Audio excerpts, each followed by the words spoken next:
Hello everybody, welcome to the Empressive channel. I want to start this video off by talking about some new music. First starting with Kash Doll. Kash Doll recently dropped her new single, Ridin, and this song is definitely typical Kash Doll, but I like the fact that she switched it up and she was singing on this song. This song to me is kind of like a hip hop version of Maya's song, Ridin, so I do like it. I also like the fact that Kash Doll has been a bit more consistent in dropping music lately. She dropped a project this year called Back on Dexter, and one of the songs on this project that I really like is called Heavy, featuring DJ Drama and Peasy. I really like this song. I love the street feel to it. I love that braggadocious, flossy type of music where you're just bragging about your wealth. Like, I just like that. Honestly, I'm here for Kash Doll and I hope she continues to release more music. Now, moving on, I do want to talk about Doja Cat's new song, Attention. This song has been actually trending a bit because Doja did name drop Nicki Minaj in the song, and some people even felt like she threw shade at Cardi B when she subtly referenced her song Hot-ish, but Doja Cat did shut that rumor down. But in her lyrics she said, "Man, I've been humble. I'm tired of all the deprecation. Just let me flex, bruh. Let me pop-ish. Why she thinks she Nicki M? She thinks she hot-ish. Huh? I never gave an F. Go stir the pot, ish. I got y'all head in the dirt like an ostrich. Of course you bees comparing Doja to who the hottest." So I don't necessarily think Doja was praising anybody. I don't think she was throwing shade in particular, but she was pointing out the fact that people were comparing her to other female rappers. And she sounds a bit irritated by those comparisons because she feels like she's good enough as a rapper to stand on her own. A lot of people don't really view Doja as a rapper because she kind of packaged herself as more of a singer and a pop star, but now she's coming to prove herself as a rapper. And I did hear that her album is going to be mostly hip hop, so that should be very interesting. But yeah, overall, I do like the song Attention. I mean, Doja doesn't fail to make a good song because she has a high level of musicality, so I don't expect anything less. But I can't say that I'm super excited about this era. I'm curious about how the music is going to sound, but I've been really turned off by this dark, devilish imagery that she's been promoting. I'm not into that at all. And I don't care if people say she's trolling and all that stuff. I think she's being very intentional in what she's representing. You know what I mean? And also, I didn't care for the fact that she's been calling her fans dumb too. Like, I think that's crazy. So I'm not excited for this new era. I know her music is going to be good because Doja is very talented, but I'm just not excited. But aside from all of that, I can see that she's trying to make a shift and she's trying to separate herself from the pack. I think Doja played this game very strategically because she first went pop and got a big fan base, and now she's going to go full on hip hop, and I feel like she's going to raise the bar in mainstream hip hop. The bar has kind of been lowered for some time now, and the only mainstream female hip hop artist who's been really rapping for real is Nicki Minaj. I mean, when Nicki dropped Red Ruby the Sleeves, it was not only a reminder of how great she is, but it's also a reminder of how mediocre everybody else is. You know what I mean? So I think the bar needs to be raised in mainstream hip hop. And I think if Doja Cat can help do that, then I'm here for it. Now on to the next topic. Since I mentioned Nicki Minaj, I might as well talk about this. This upcoming Friday, Nicki Minaj is dropping a song with Ice Spice for the Barbie movie soundtrack. They're actually doing a reinterpretation of Aqua's Barbie Girl song, and I know this song is going to be a massive hit. And I heard that their song is going to be one of the singles that is really pushed hard for this movie.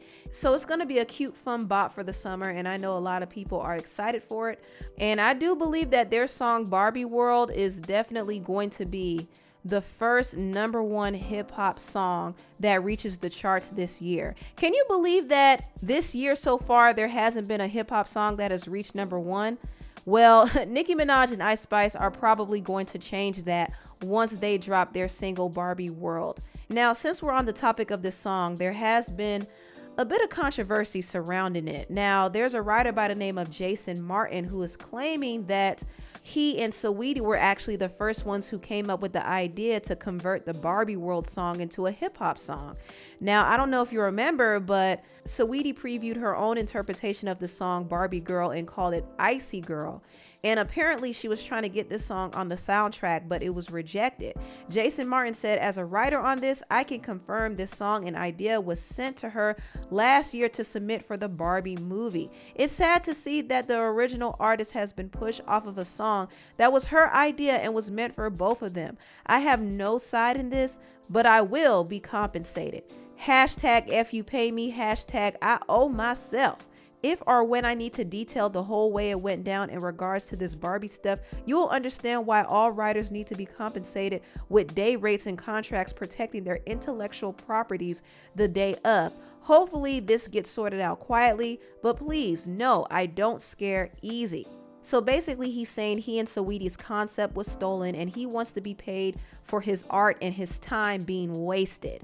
Now, it is very possible that the executive producers for the soundtrack probably heard Saweetie's version and decided that it would be better off if it was between Ice Spice and Nicki Minaj, because Ice Spice and Nicki Minaj have bigger names. I'm not saying that happened, but it is possible. Either way, I don't know how much of a case Jason has, because in the end, the song doesn't belong to him or Saweetie. The song belongs to the group Aqua. They're the ones who came up with the original song Barbie Girl. And also, when I compare Saweetie's version to Ice Spice and Nicki's version, I could tell that there are some differences. Saweetie's version has more of a trap style beat, whereas Ice Spice and Nicki's version has more of a drill beat. And I also know the song will be different lyrically. So they might have used similar concepts, but the song is not going to sound the same. Now, moving on, I want to give a shout out to all of the R&B girls who are doing their thing, because they're making a lot of noise right now. I recently saw that Coco Jones did a live performance for her song Crazy for Me, and this is from her album What I Didn't Tell You, which is a really solid R&B album. If you haven't checked it out, please do. But yeah, she performed Crazy for Me, and I think this is going to be her new single. I was hoping she would release No Chaser, because No Chaser is the best song off of the album in my opinion, but I also like Crazy for Me as well. It's very infectious, and I like the fact that Coco Jones was out here showing off some choreography. It definitely reminded me of her Let It Shine days, and I thought she did a great job just being able to dance and also sing live. Like, her microphone was on and she sounded great. I think Coco Jones is really a star, and she's the breath of fresh air that I think R&B music needed. Also, Victoria Monet. Now, y'all know Victoria is one of my favorites.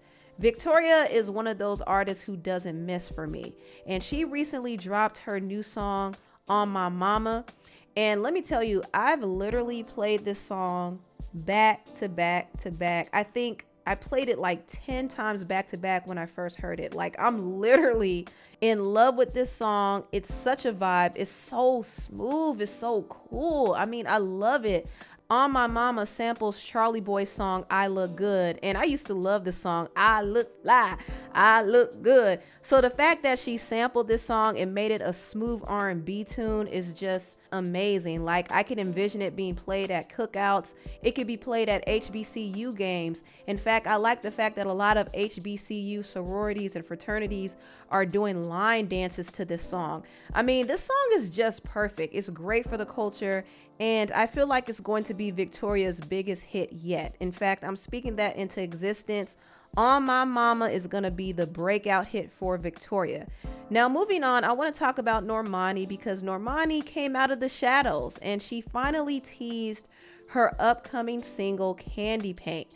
Now, she did a collaboration with Bose, and I heard a snippet of Candy Paint playing at the end of the commercial, and I was excited. I was excited to hear that Normani is coming back with some music, and I'm glad that she did another dance commercial. I do remember a couple of years back she had the same concept where she did a campaign for Tommy Hilfiger and she was dancing to her song Wild Side, but for some reason this campaign was scrapped. I don't know what happened, but I'm glad that she used the dancing concept for her commercial with Bose.